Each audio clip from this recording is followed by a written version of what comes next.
Hello everyone, সবাই কেমন আছো? আশা করি সবাই ভালো আছো। গুড মর্নিং সবাইকে। আর এখন এতটাই রোদ উঠেছে, এত সকালে প্রায় 8টা বাজছে এখন।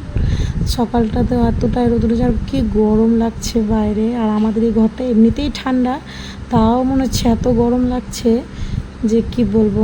তো যাই হোক, আমরা সবাই উঠে গেছে। আর আমি এত বেলা করে ওঠার কারণটা হচ্ছে যে আমি যতক্ষণ বিছানাতে ঘুমাবো ততক্ষণই ওরা ঘুমাবে, আর আমি যেই উঠে যাব সেই কিন্তু ওরা উঠে যায়। তাই জন্য আমি একটু বেলা করে উঠি যে ওরাও আমার সাথে সাথে ওদেরও ঘুমটা ঠিকঠাক পূরণ হবে, কারণ ওরা অনেকটা রাত্রে ঘুমায় তো আমার সাথেই।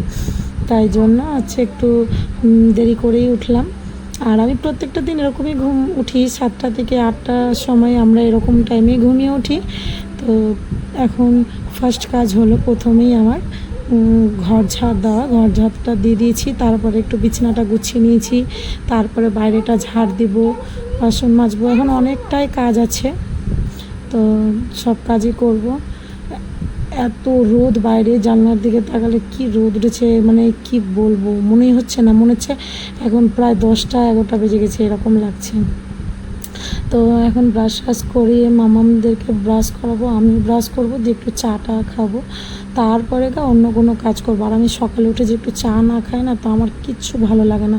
পুরো দিনটাই মনে হচ্ছে একদম বেকার বেকার চলে যায়। আর দেখো, জানলা খুলেছি, রোদটা সেরকম বোঝা যায় না, কারণ আমাদের এই দিকটা ঢাকা আছে। তো তো একটা ভিডিওতে তো সব কিছু বলা যাচ্ছে না, তো তাই জন্য তোমাদের সাথে অল্প কিছু শেয়ার করলাম। আবার নেক্সট ভিডিওতে তোমাদের সাথে শেয়ার করব। ভালোবেসে সবাই পাশে থেকো, সবাই সুস্থ থেকো।